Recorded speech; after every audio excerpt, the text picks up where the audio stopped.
everyone, and welcome back to Chef Sherry's Plant-Based Kitchen. Today I'm going to talk to you about how to present a dinner that not only is nutritious and delicious, but looks pretty. So I'm going to lay it all out for you in this simple dinner I'm making tonight.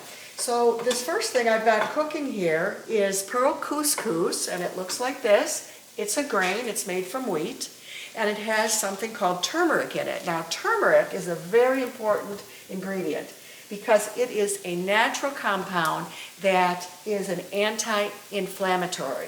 So it's wonderful. Let me read to you a few things that turmeric can do for you. First of all, it has a natural compound called curcumin, which has both antioxidant and anti-inflammatory properties.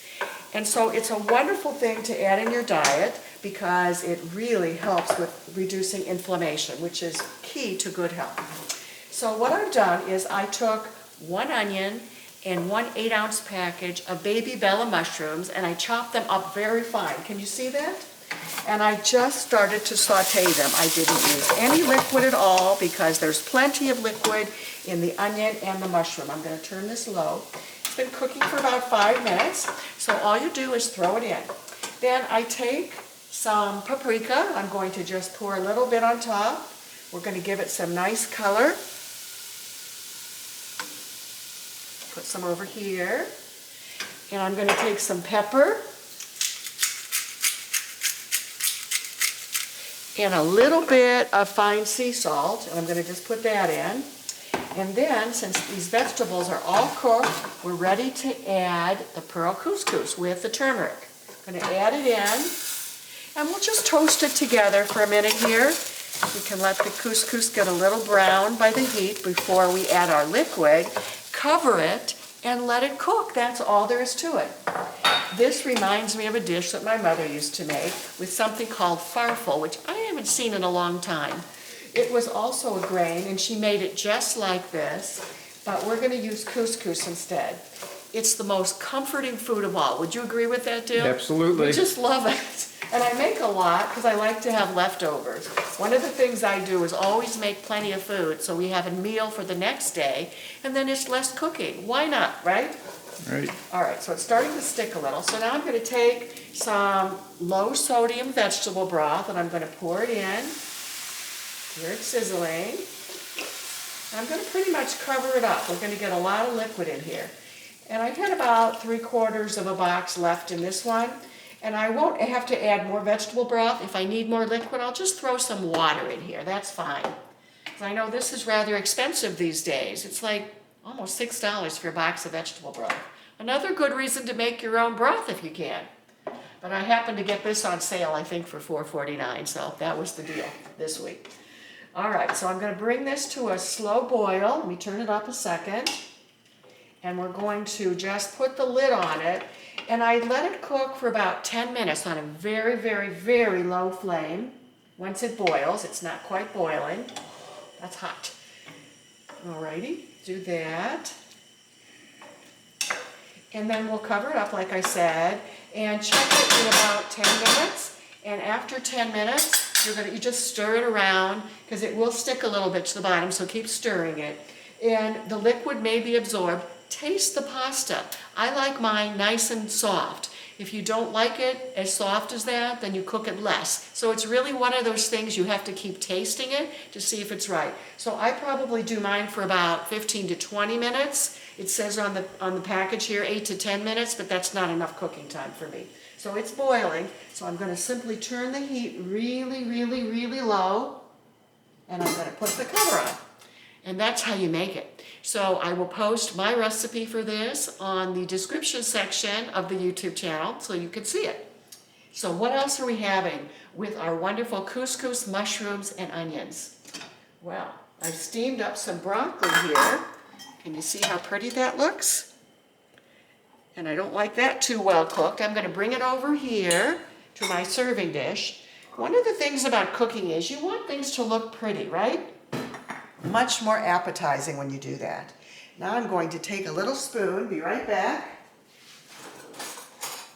And I'm going to drizzle some lemon juice over the broccoli. This was a trick that my friend Dawn, who lived in Texas when I lived there, Dawn and I used to go to restaurants and ask for steamed broccoli and lemon juice. And it really tastes delicious. So you don't need salt because you're going to get the flavor of the lemon juice. I'm going to add it all because it's so good. Let me taste it just to see what it tastes like. It's delicious. Yummy. Really good. So we'll put that down. What else are we going to have tonight? We always have a beautiful salad. So take a look at this. This is mixed greens with some chopped tomato, chopped red cabbage, some black olives, and some onion, because Dale loves red onion, right? Right. And all I do is use like a balsamic vinegar. I make a lot of fancy dressings, but on a regular night, we just throw a little bit of this on our salad. Oh, and really, I like this too on the salad. We have these little pumpkin seeds, so I'm going to throw a few of these on top, just a few. Gives it a nice little crunch, and I'll give you some too. So we'll do that. And then I'm always trying to get Dale to eat more fruit. Why is that, Dale? Because I'm not a big fruit lover. How come? I don't know why. I don't know either, but I have to make it like really attractive for him, so will that do tonight? That'll do. Will that make you eat some of that? Absolutely, yep. These strawberries are really sweet. They aren't always, but I lucked out with this batch, and these grapes were very sweet too. So we're going to have a great little fruit salad there. And then I always batch cook beans. So these are my Louisiana beans from my friend Carol Cunard. You can see they're almost like refried beans, so we're going to put a dollop of that on our plate, along with our couscous and our broccoli, and we'll have our salad. And we will have a complete, beautiful meal that is simple to do. And again, batch cooking. So I've had these beans for a while. You can freeze them, and I just pull them out of the freezer, and we have a whole other meal with them. Let me just go over here and take a look now. And our couscous, you can see, is boiling nicely. So this will, all of the liquid will be gone when you eat it. And again, taste it after 10, 15 minutes. And if you need to add more liquid, you can either add the vegetable broth or water. And then you season it as you go along. So I can see we need a little bit more color. We're going to add some more just regular paprika. There we go. And a little bit more pepper. And we won't add more salt. We'll taste it at the end. You can always add a little bit then. So that will be it for today. So I hope that you enjoy this couscous recipe as much as we do. I just love it. I cannot wait for dinner. I'm ready to eat it. Let me cover that up and let it do its thing. And I will say goodbye for now. Have a wonderful day. It's gorgeous here in Chicago, sunny, warm. I got a beautiful walk in. I hope it's nice where you are too. I'll see you next time. Bye-bye for now.